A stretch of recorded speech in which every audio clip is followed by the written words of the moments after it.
Hey, hey, hey, this is your girl, Coach T, And this is Coach G. and we are back at you with another dynamic episode. Changed up now what? So, man, last week we opened up with talking about first timer. So in case this is your first time here, we are a married couple, okay?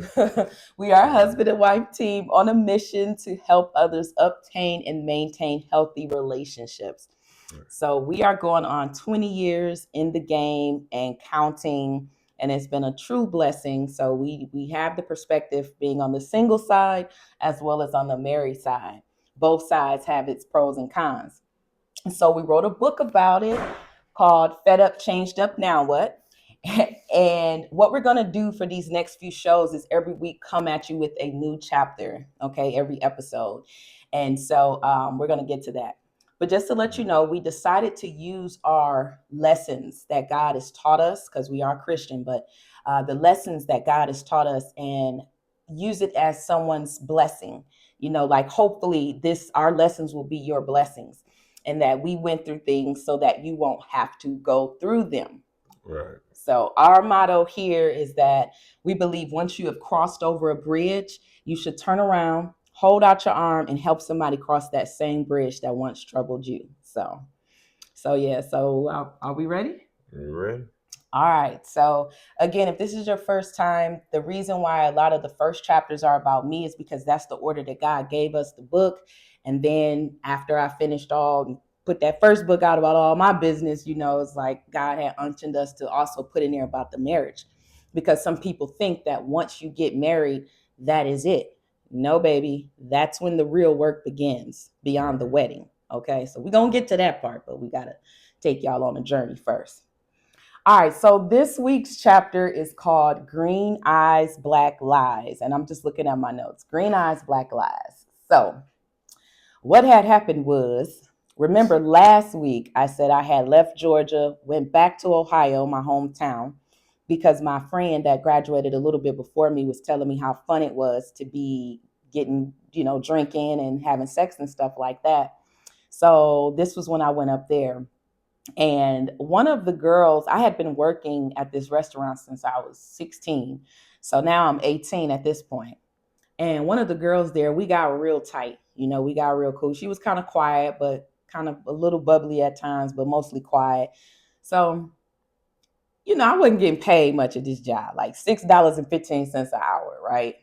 But I had my little car note. I had my car note, my phone bill, really nothing else too much to take care of. So that was all right, but $6.15 an hour, come on now.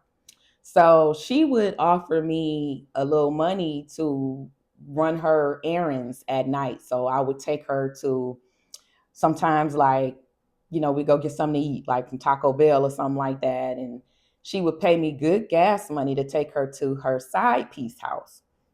Okay, so I would take her there. I would park up the street somewhere well lit, let her do her business, or I would go back home if she felt like it was going to be a long night. And I wait for her to call me to tell. And I'm just telling y'all, like, we're transparent on here. So, That still sounds kind of crazy. Like, hey, hey, whatever she had going on, I didn't care. At that time, I was like, I'm getting paid. She grown. We're doing our thing. So it was all good to me. I was getting extra money outside of the restaurant we were working at. So I would, so you was pimping on the side. whatever you want to call it. I was happy. so, so anyway, after a few times of me taking her over there, she was like, hey, my dude, he got a nephew that wants to talk to you or whatever. Well, at first she was like, you want to come in, and I was like, nah. I was like, who's all in there? And she was basically like, it was a bachelor pad. It was a bunch of men in there, young men. And I was just like, nah, I don't feel comfortable being in the living room with a bunch of men and you're in the bedroom with your dude, with your side piece. Like, nah. So that's why I would park. So she kept telling me, this one guy in particular kept asking about me and asking about me and asking about me. So he came to the car one visit and he asked for my number. He persisted for my number. So I gave him my number. He called me for a few weeks after that. And then finally I gave in and went ahead and we went out on a date, like I guess that's what you would call it. And that's how we started. That's Mr. Green Eyes, Black Lies. So he was one of them pretty boys, super light skin, green eyes, just, these girls, what I think is that these females have really amped him up, because of his complexion and eyes and whatnot. But that wasn't me. I was just real, real laid back. Now there was some red flags. Let's get to the red flags. In the beginning, he kept asking, like, you just now knowing me. Now, y'all know, for those of you guys who know my story, I had came out of foster care, which is one of the reasons why I kind of thrusted into the dating and drinking world. It's thrusted in there. I just, we gonna make this easier now. Yeah. No, but it's all good, y'all. Trust me, he knows every single story. We talked about all of this stuff before even putting it out. So Yeah. we just having a little fun. But yeah, I just went on, and I was just so ready to experience not being sheltered anymore. So anyway, let me see. See, you made me lose my train of thought. Now I'm trying to figure out exactly where I left off at. But the red flag was he kept trying to talk me into having his baby. And I'm like, dude, you just met me. You like, we're literally on a date and you're pressuring me about having a baby. Yeah. I think everybody can agree that's that's a red A flag. red flag, if I ever heard one. Yeah. You just meet somebody, they're like, oh man, you want to have some kids with me? Like that. Exactly. That's not gonna go well It didn't nowhere. go well. And what's crazy is he was in foster care as well. Um, he didn't have either of his parents. Like, even though I was in foster care, my mom came around a lot. My dad, I didn't really see him until I was 14. That's when I really started talking to him. This guy, he didn't have his parents. Like, he was really, in there with people in foster care with people he didn't even know. I knew my foster family very well, but so it was just a turnoff because I always knew, yes, I always wanted to be a wife and have a lot of children, but it had to be with the right one, not with some guy I just met, and just because you look good, you want a baby. So that was a red flag. I mean, the first couple times it was more like a laugh it off kind of thing, but that was a red flag. Take note of that. I don't care if it's a woman asking you, or if it's a man asking you, like, kind of take notice of that and find out why. Because I know it's a lot of people that's been fell into that trap where a guy, maybe they gave a good excuse to have a baby that you felt was good in your head, and you went ahead and did that, and then later on it's regret. Just like with the last story, find out the full intention, conversate, and use your God-given discernment. I felt like something was off about that. Okay. Then it was other little red flags, like if he was on his phone, he wasn't on sometimes he wasn't even on his phone, but when he was, you heard him put the phone down or things like that. But Valentine's Day comes along and I wasn't seeing no reciprocity. Oh, and that was another thing. He kept asking me while I'm going to work. He kept asking while I'm at work, "Hey, can I get your car while you at work?" And I was 18, but I was like, "For what?" Also, I could just, take it to the car wash and, just, I said, "Why you can't do that while I'm off work?" Man, see, you know what I'm saying? Like, what do you mean? And I just knew, even though I had no dating experience besides the first timer, which that wasn't even a dating experience. That was just the first time experience. I had no boyfriend, girlfriend type of relationship before that. I felt like it was game because I was raised up around my cousins and my uncle. So I did see a lot of game. It's something that you think wouldn't happen to you. But once you're privy to that, you kind of, that's what you have to fall back on.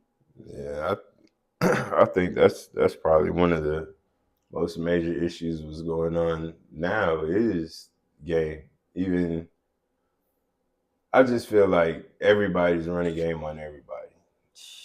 That's this is just what it seems like. I know it's not true for every single individual, but for the most part, people want to look a certain way to either get with somebody or get something from somebody. So When you say everybody run a game on everybody, you just saying men run a game on women, vice versa, Yeah, yeah, and young, old. especially yeah, like you always want to, especially if you're going after somebody or pursuing somebody, you at least want to look like you got something going on, Right. you know. But just from so far already, you can already see what's going on. Like you want a baby, and you just want to use my stuff, you know. I'm like, Right. nah, Right. already see where this is going before it even started. Before it even started. And let me tell y'all something too. Another red flag was this. Now I understand how when you get with somebody, you got to be careful because there's some people that'll be like, girl, nah, she ain't no good, or nah, he ain't no good. There's haters, right? And there's other people who've been hurt so many times, they don't really know, they're projecting their negative experiences on yours. So you do got to be careful letting folks in your relationship with advice and all that. However, every place I went, at my job, if there was a customer that wanted to holler, if there was a worker that wanted to holler at me, just out in passing, if some guy tried to holler at me and I'd be like, well, I'm with somebody. And when I told them his name, which I'll call him Mr. Green Eyes, Black Lies right now, they was like, what? Him? The one with the, oh, I'm going to beat that so and so. And they use the N word. Okay.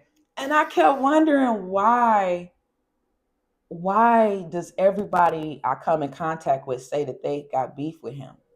You know, it was super funny at first because imagine you just chilling, you working, you know what I'm saying, you bagging up food, somebody trying to holler, you like, oh, I'm with somebody, I'm with so and so, and then they just like, oh, I'm gonna beat that.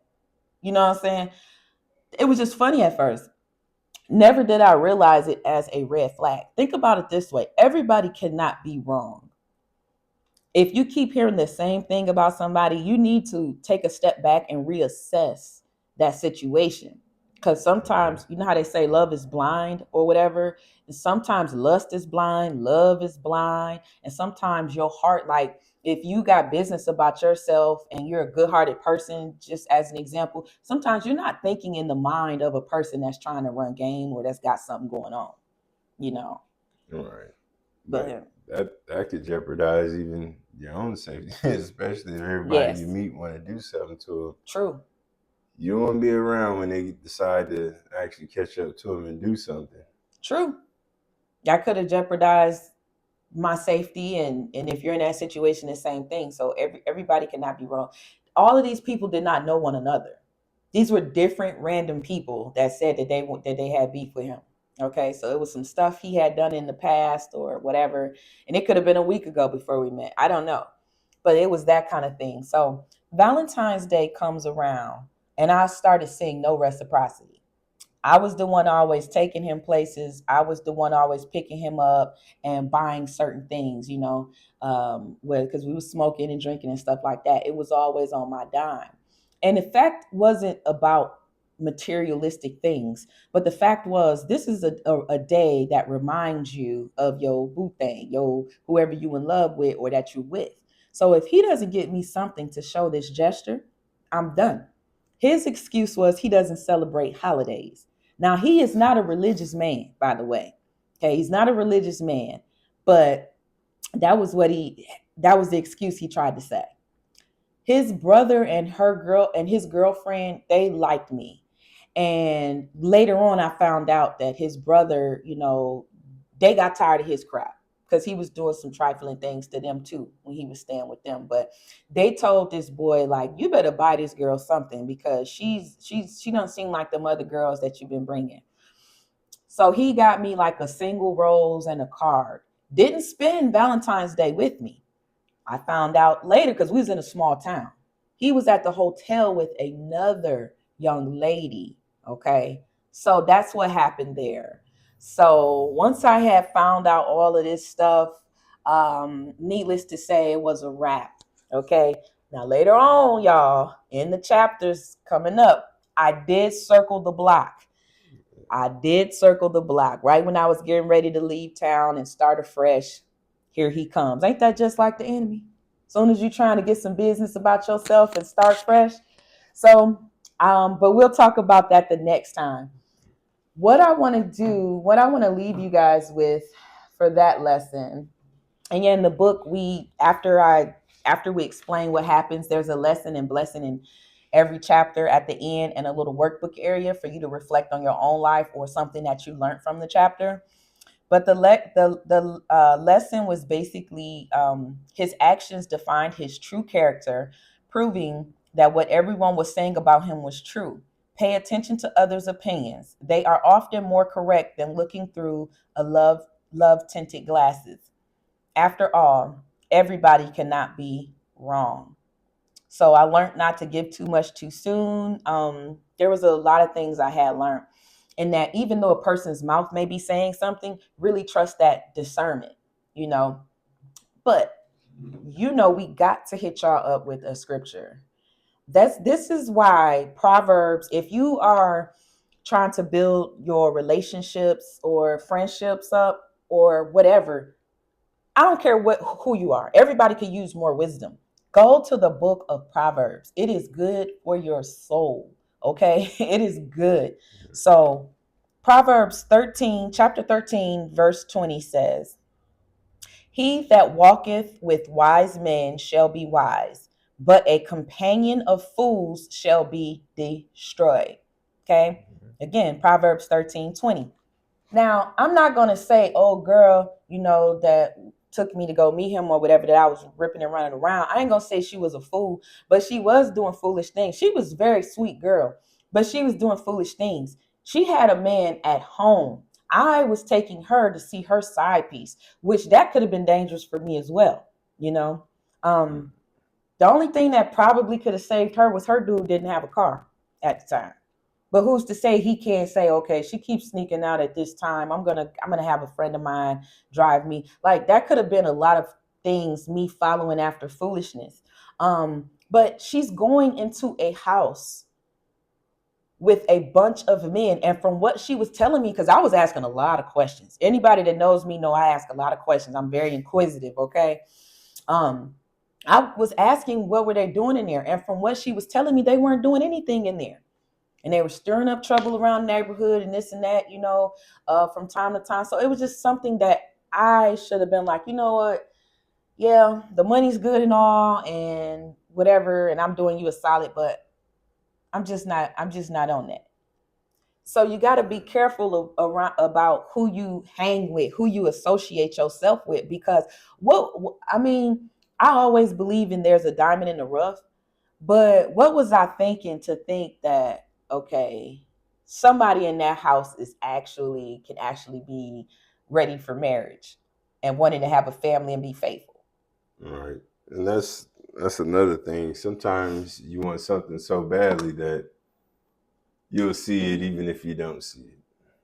Like you'll see it like, well, I can make this person like this, or eventually this person will be like this. Yeah.